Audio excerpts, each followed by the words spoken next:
सुप्रभात बच्चों।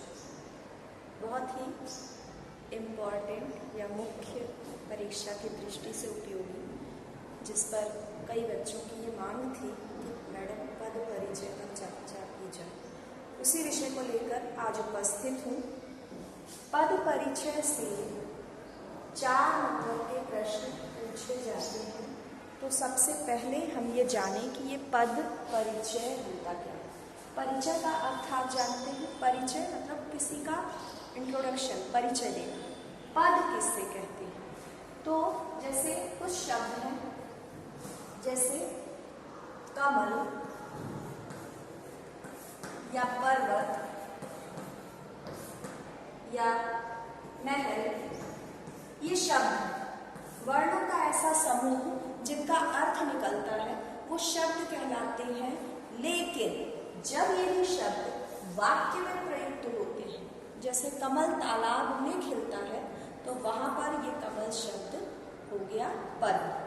अब पद परिचय, यहाँ देखिए आपके सामने एक वाक्य लिखा हुआ है, भारत मेरा देश है।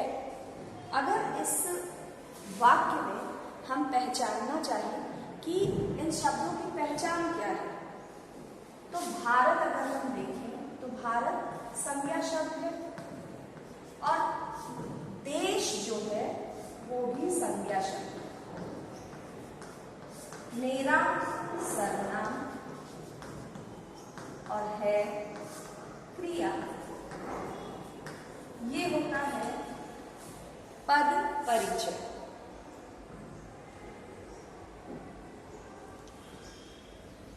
ये कहलाता है पद परिचय। ये कहलाता है पद परिचय। अब इसी पद को जब हम देखते हैं, तो जब हमने देखा भारत, तो कई देशों में भारत एक देश है, यानी भारत की एक पहचान है। तो इंग्लिश में इसे कहते हैं प्रॉपर नाउन और हिंदी में कहेंगे व्यक्तिवाचक संज्ञा। जब हम संज्ञा पद परिचय की बात करते हैं, परीक्षा में देखिए संज्ञा पूछा ही जाएगा, सर्वनाम पूछा जा सकता है, क्रिया पूछी जा सकती है, विशेषण और क्रिया विशेषण, जिन पर हम अगले कक्षाओं में चर्चा करेंगे।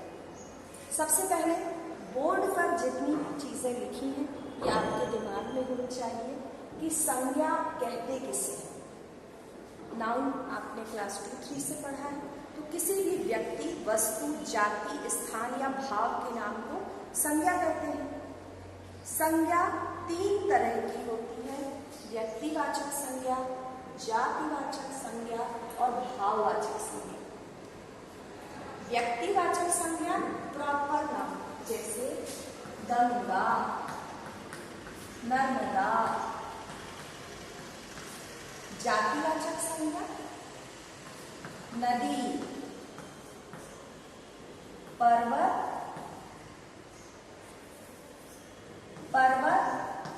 सारे पर्वत कोई भी हो सकता है, लेकिन हिमालय व्यक्तिवाचक संज्ञा जो एक है।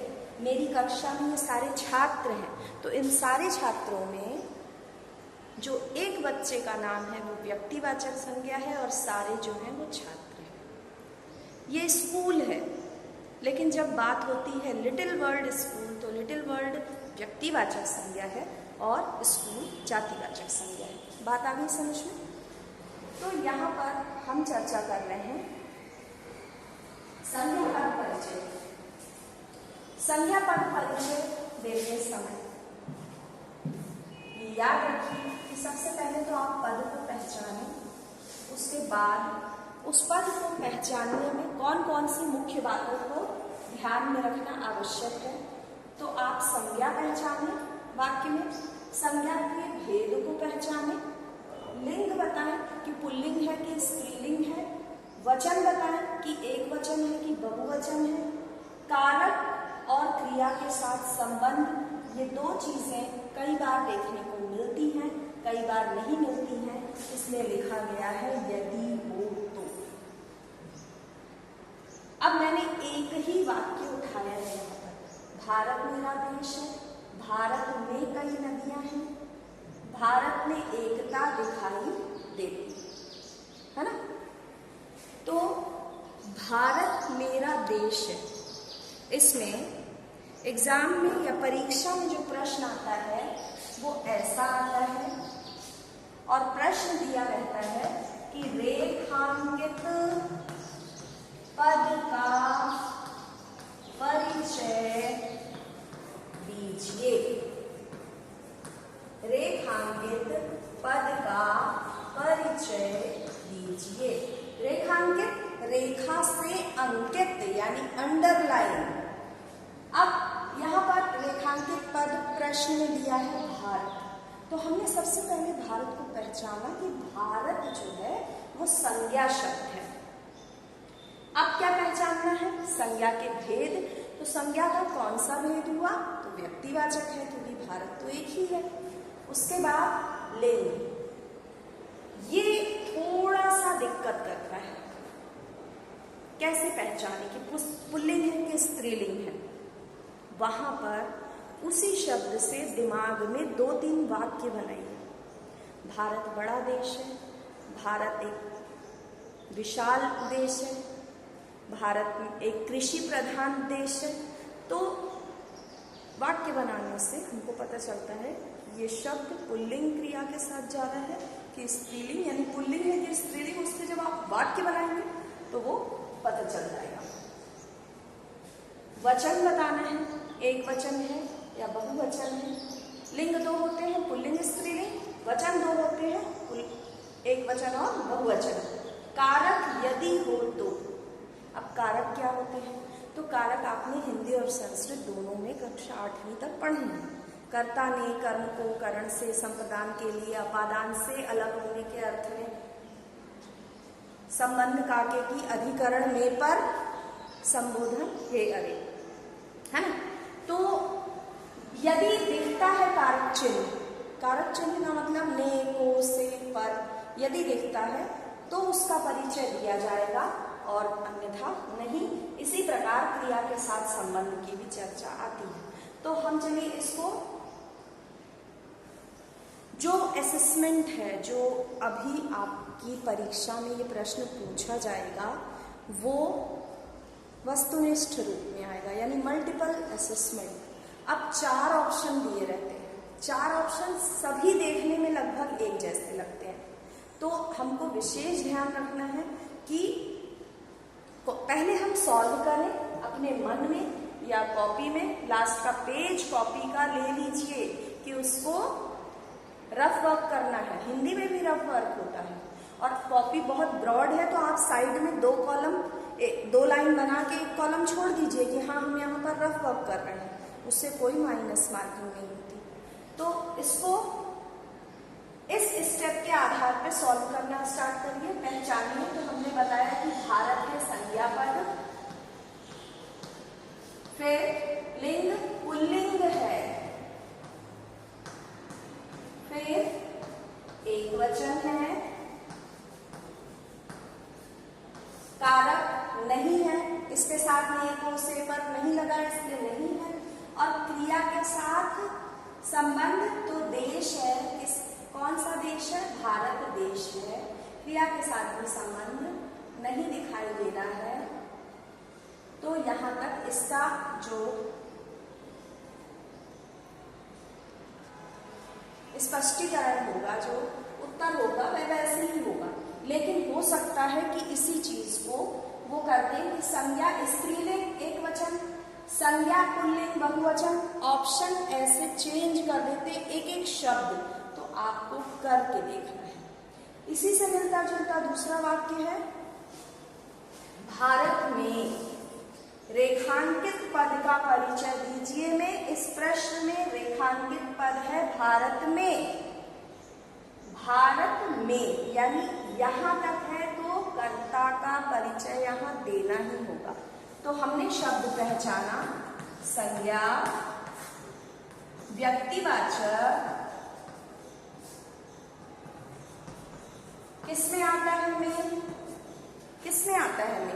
कर्ता ने कर्म को करण से संप्रदान के लिए अपादान से अलग होने के अर्थ में,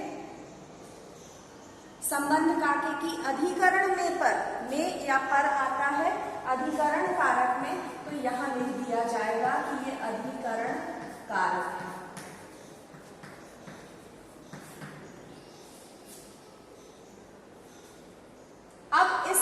ऑप्शन को बोर्ड में 4 ऑप्शन दिए जाएंगे, वो यहाँ कर देते हैं। संज्ञा जातिवाचक, संज्ञा भाववाचक, संज्ञा व्यक्तिवाचक, वचन भी यहाँ आएगा और एक वचन वही चीज आ जाएगी।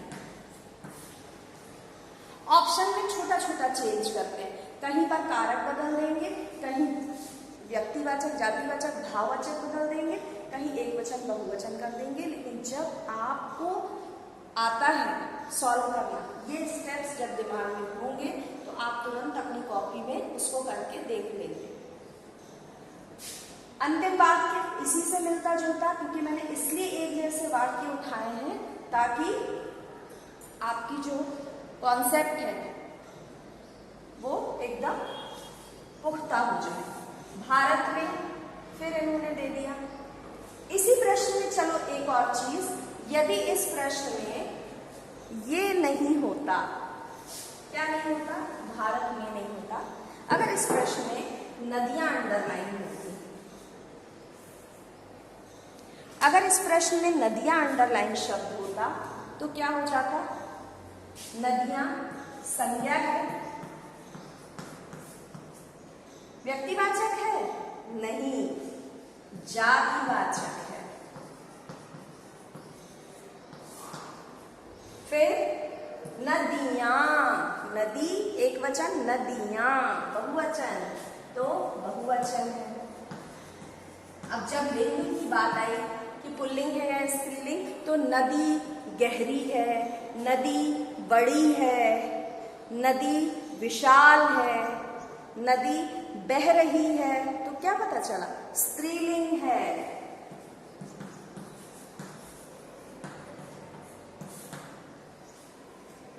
लास्ट भारत में,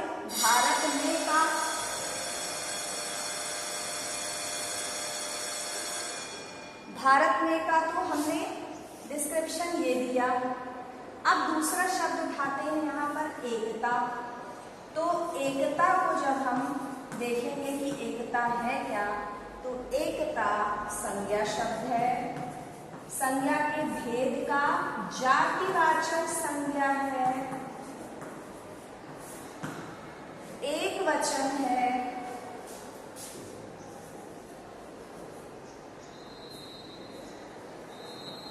स्त्रीलिंग है, और क्या दिखाई देती है? क्या? तो एकता, यानी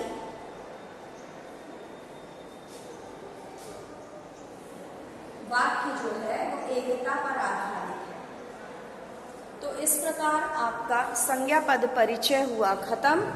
अगली क्लास में सर्वनाम पद परिचय।